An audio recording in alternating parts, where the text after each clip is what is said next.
What is the pettiest thing you have done after a breakup? Story number 1. Was in a relationship for 2 years. 2 years too long. He was an alcoholic that was lovingly manipulative when sober. Broke up with him after having to call the police on him after a rather rough night. 2 weeks later, and I'm staying strong, telling him he has to be sober for at least a year before I would ever consider giving him another chance. For the first time I stuck to my no, which was new for him, and he very much so did not like it. Cue him then spilling that he had been cheating on me for 2 months anyways with a girl he had sworn he was just friends with. 2 months later, I'm going through a junk drawer of mine, and I found I still had his spare car key. I am not an angry person day to day, and I honestly don't even wish anything bad towards him. I did, however, move his car to blocks every morning for a week. And on the last day, after what I'm sure was a week of being late to work and feeling on the verge of insanity, I left his car where he had parked it. I did also, though, turn the volume to max and move everything movable slightly. Do I think it was healthy? Not really, but it did feel great. Story number 2. I'll preface my description of my own behavior by saying I'd left an insanely abusive relationship where I was terrorized in my own home for longer than I should have allowed it to go on. My ex was as a callous drunk, meaner with every round.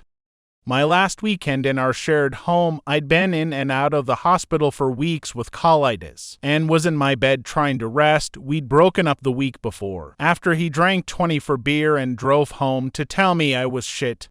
But we're still sorting out living arrangements. He called, clearly wasted, and said he was on his way home with a crew to watch football on our giant surround system. I said no, I needed rest. I guess he wanted to look cool in front of his buds, because he threatened to kill me if I was there when he got home. It wasn't the first time, but I decided it was the last time, so I left and I never went back. I only packed one bag that day. There would be no football, and for about a year after, long after we divided the property, he'd text asking about a remote. It was of me with an armful of every remote in the house. Story number 3. Okay, so my ex tried to cheat on me with a mutual friend of ours. The ex I can at least respect to some extent for being honest about it. So I just treated him like he died, blocked on everything, refused to acknowledge his existence. He tried to come into my work when I used to bartend to talk to me, and I just straight up ignored him until the bouncer came and kicked him out. The friend, on the other hand, refused to admit she did anything despite me having proof that she initiated the texting and brought up hooking up in the first place. So I waited a while to take my revenge out on her. A year later, I see via Instagram that she's dating a new guy. Gave it a few more months to make sure things were more than just a fling, and then I started making it a point to stop in at bars by myself on the weekend for a drink. Guys would come up and hit on me, and I'd give out my ex-friend's name along with her phone number, with the intention that her phone would be blowing up with, "Hey, this is Matt. We met at the bar a couple nights ago. How are you?" Not sure if this had anything to do with it or not, but she was single a month after I started handing out her number. Story number 4. One of my old friend's exes unexpectedly dumped her while they were sharing an apartment and a job she had landed him. They spent a few weeks living together, broken up, and he wasted no time going on new dates. My friend decided to rename the petty game. She began by cutting his sneaker laces slightly shorter and recapping them so that they seemed to have shrank. One morning, she hid all of his socks while he was running late for work. He became increasingly frustrated while searching the apartment, so she sent him to check the dryer while she placed all of his socks in the middle of the hamper.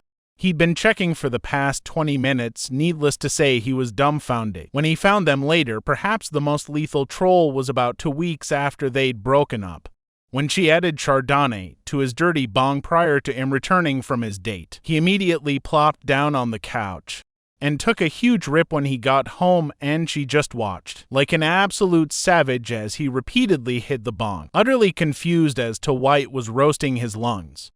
Story number 5.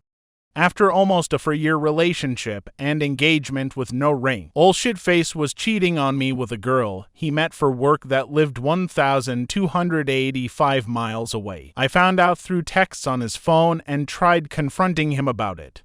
He was drunk and hit me. It was a bad night. I flipped out and said leave, of course. He stayed out drinking the next couple days and I didn't see or talk to him. I go back to work like normal.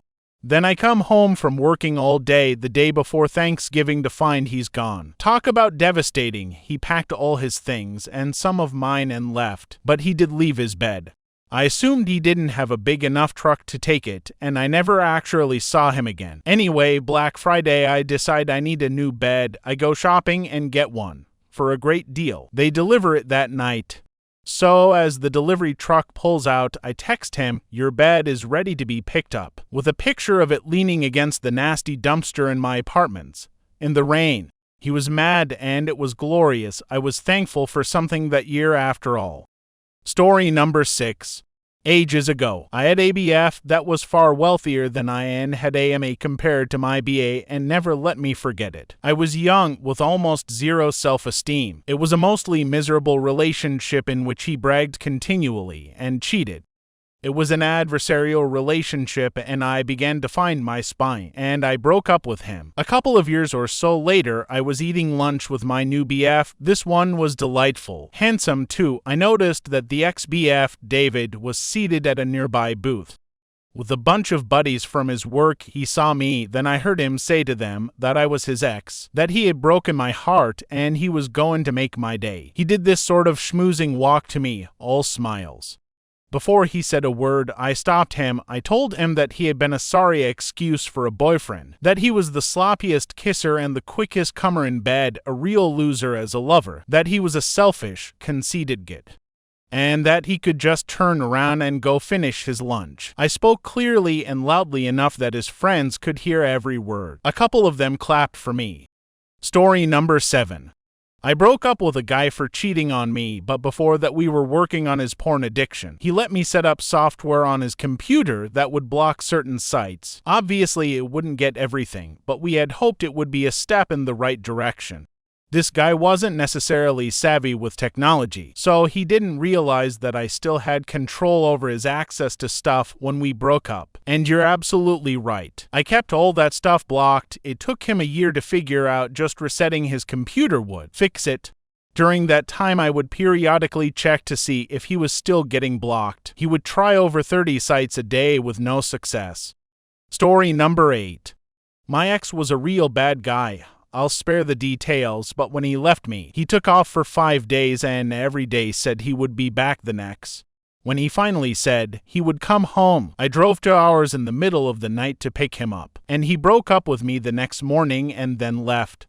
He was really OCD about how things were packed, and I decided it would be easier to do it myself. I made sure to pack his stuff in the most annoying way possible. I packed his PlayStation in a different box.